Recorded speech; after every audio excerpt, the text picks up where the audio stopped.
The Southern Vermont Comprehensive Economic Development Strategy, or CEDS, is a public document that sets out publicly agreed upon objectives and strategies to guide our region's economic development over a 5-year period. Each year, the CEDS puts out a call for projects, programs, and activities that are asked to demonstrate how they are addressing Southern Vermont's greatest needs. Project submissions are reviewed and ranked by a peer committee as to how each project will advance and impact the CEDS objectives, as well as other factors like readiness to begin, partners in place, and investments made. Up to 10 projects are designated as vital projects. This annual process helps regional and statewide organizations have a clear understanding of Southern Vermont projects in the works or underway, as well as giving us a metric to track our region's progress over time. As we reach the end of the period covered by the current CEDS, 2019 to 2024, we wanted to take the opportunity to visit 4 projects across our region which have been selected as vital projects over the past 4 years. We started in Bennington, where 2 of the 4 vital projects we're highlighting are located. The first is the Community Market, which just opened this past March. It offers a wide range of locally sourced food products and also features a kitchen and a restaurant, where folks can stop by for a tasty bite to eat. There, we met up with Diana Shepard, the general manager of the market, and Shannon Barsotti, the community development director for Bennington, who told us about the market and what made it a vital project. There was a desire and quite a community needs assessment done around having a small food market within the Putnam Block development, which also hadn't come to fruition. And so we put our heads together and we said, well, how do we do it? And that's really how it got started. And I think that started in earnest about 2 years ago, and it's really exciting to be here now and see it happening.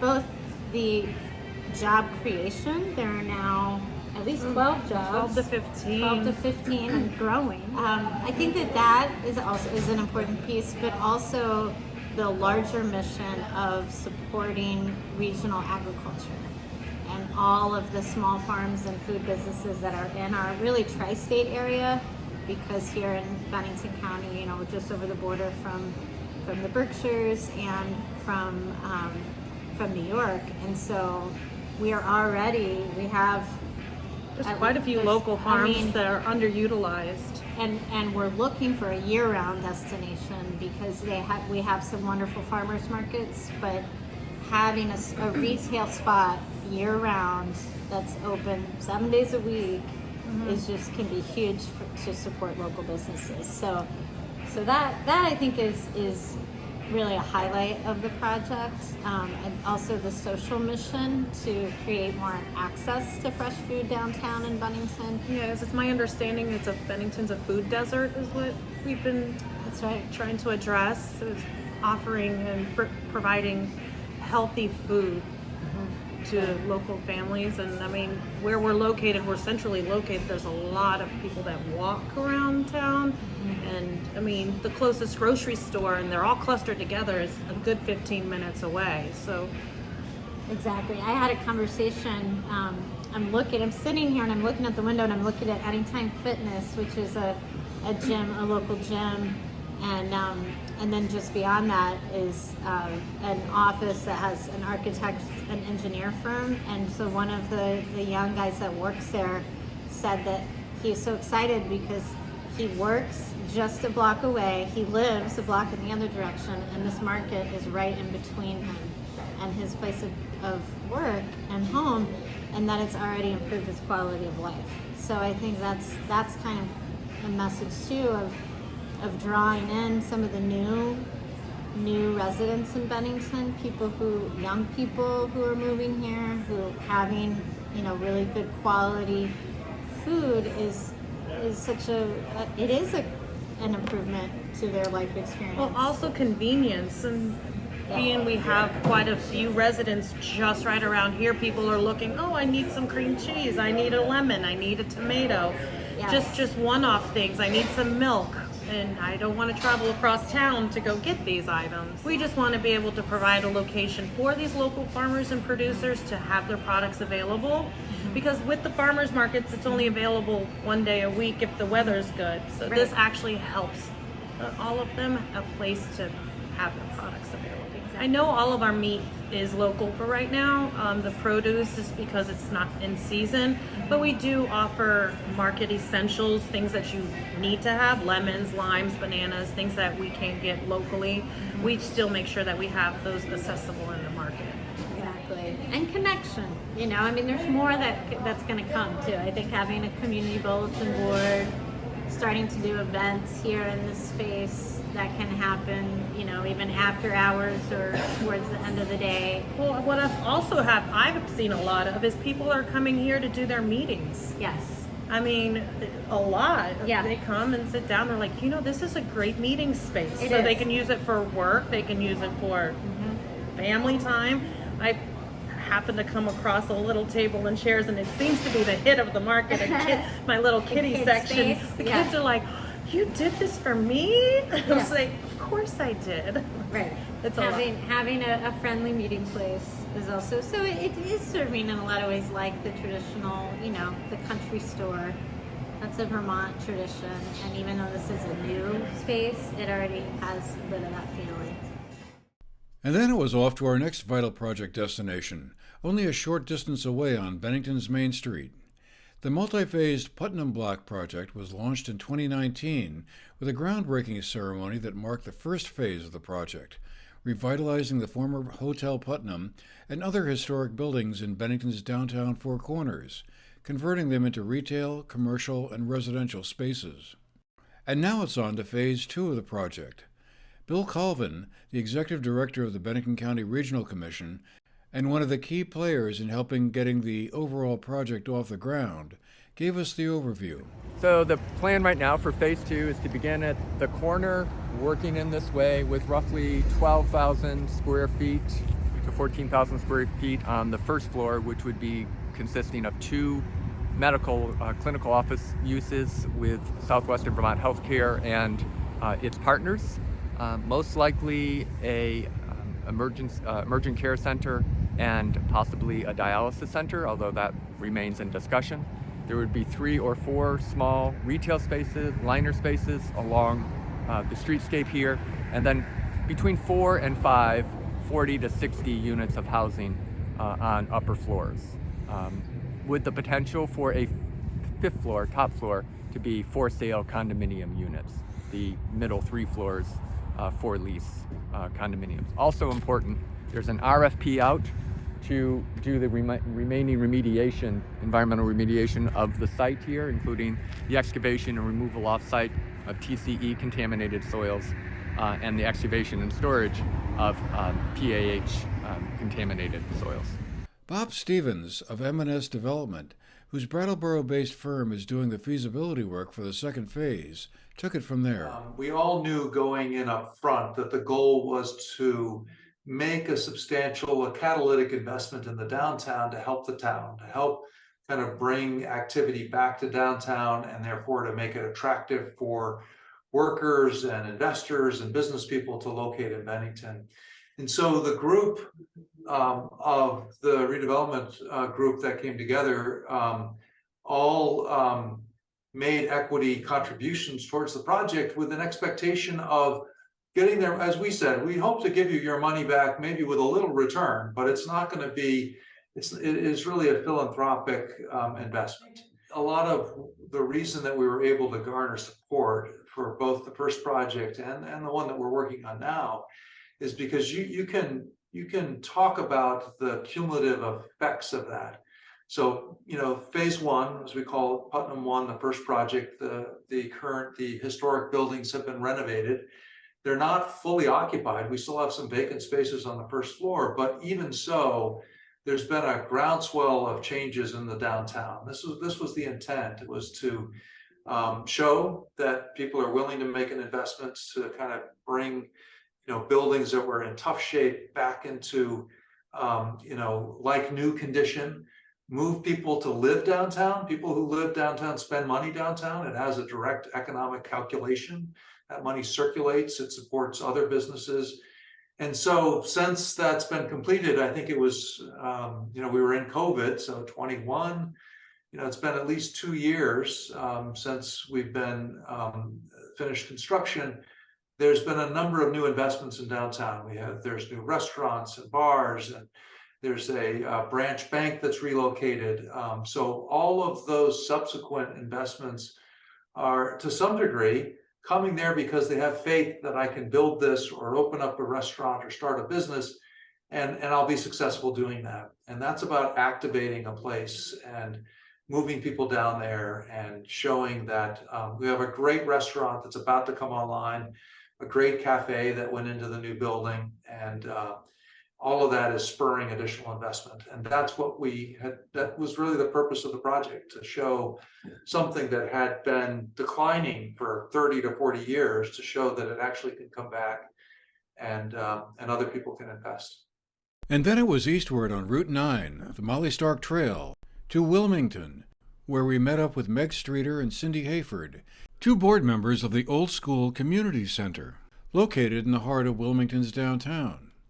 Formerly the Wilmington High School, then Twin Valley High School, parts of this building date back more than 120 years. The center was named a CEDS Vital Project in 2019. It's a multi-purpose facility which offers business incubator space for startup enterprises, childcare services, social activities, and a fitness area. What are you doing? Hey, come see the Easter Bunny. You know where to go to Easter Bunny. The Easter Bunny, is he coming? Is he coming when? He's gonna be real. He's gonna be real. Meg and Cindy described the background of the project and how it became a vital project. Been a community center was a desire for a long time, a part of many people in town. But I think the flood that we had after Tropical Storm Irene in 2011 crystallized things. This building was the only one in the village which was flooded that was above floodwaters and served as an emergency shelter for about 2 weeks, right?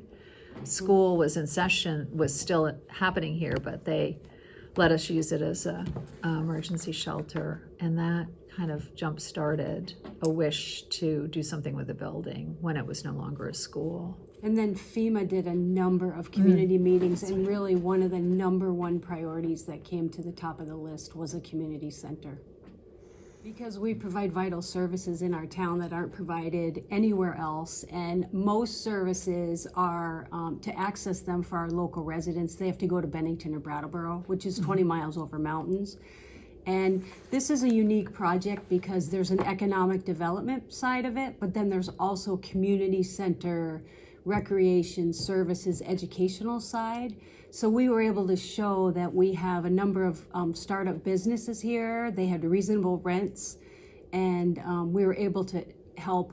I think we're at like 13 or 14 businesses now have rental space, but then at the same time, we have the traditional community center activities. We have seniors in here, 4 days a week pickleball. We have a senior, almost like your senior center, the recess, senior recess. We have daycare, and then all the traditional recreational activities in the gym, ranging from preschool all the way to seniors walking, youth sports, etc. If I added up everything I just put on the calendar for the next 3 months, we probably have 25 different activities happening, as Cindy said, with all age ranges. And I think when people who hadn't been here for a few years started coming, we had town meeting here for the first time in several years, which was always a traditional spot for town meeting. I think interest keeps growing, and someday we'll be out of space, Yes. but we're not quite there yet. We started with some real far-flung ideas, like hoping to attract the local health center here. Remember how long we worked on that? And then a senior gathering place. And for a variety of reasons, the space wasn't right for them. But it seems like the people for whom the space is right keep popping up, like the daycare, which is a huge asset. There was not an open daycare within either Wilmington or Dover before Beaverbrook Community School started a year and a half ago. So they have a huge waiting list. We could probably do more daycare, but that's what's working now. And finally, we met up with three of the folks who are helping to drive the fourth vital project we're featuring today, DV Fiber. DV Fiber, or the Deerfield Valley Communications Union District, is one of Vermont's 10 communication union districts whose mission it is to bring internet broadband connectivity to areas of the state that have been historically underserved. The COVID pandemic clearly showed the need for bringing modern bandwidth levels of internet service to every corner of the state. DV Fiber's coverage area includes 24 towns in Windham, Bennington, and Windsor counties. In the past year, the Vermont Community Broadband Board awarded DV Fiber $26 million in grant funding to finance the build-out of a fiber optic broadband network. Appropriately, we met up with three of the leaders of DV Fiber, Stephen John, the board chair, Ann Manwaring, the vice chair, and Gabby Cafreda, the executive director, on a Zoom call to hear from them about their work and what's been going on. We were able to do a feasibility study, and they suggested that we should get the towns to set up a CUD, and that it was promising financially to be sustainable. So that led to Ann Manwaring. You want to take it, Ann, because you were involved in those first 5 towns. Sure. DV Fiber was officially created with 5 towns at town meeting in March of 2020. And then very certainly thereafter, within a month, we had 7. And then within 6 months, I think we'd pretty much grown to 24 towns in 3 counties, Windham, Bennington, and 1 town in Windsor County. CUDs are actually special purpose municipalities like sewer district. One difference, though, is that no sewer district has any competition. CUDs are directly competing with all the private carriers, and we were created by the legislature because the private carriers never have and never will finish the job and get to the last mile.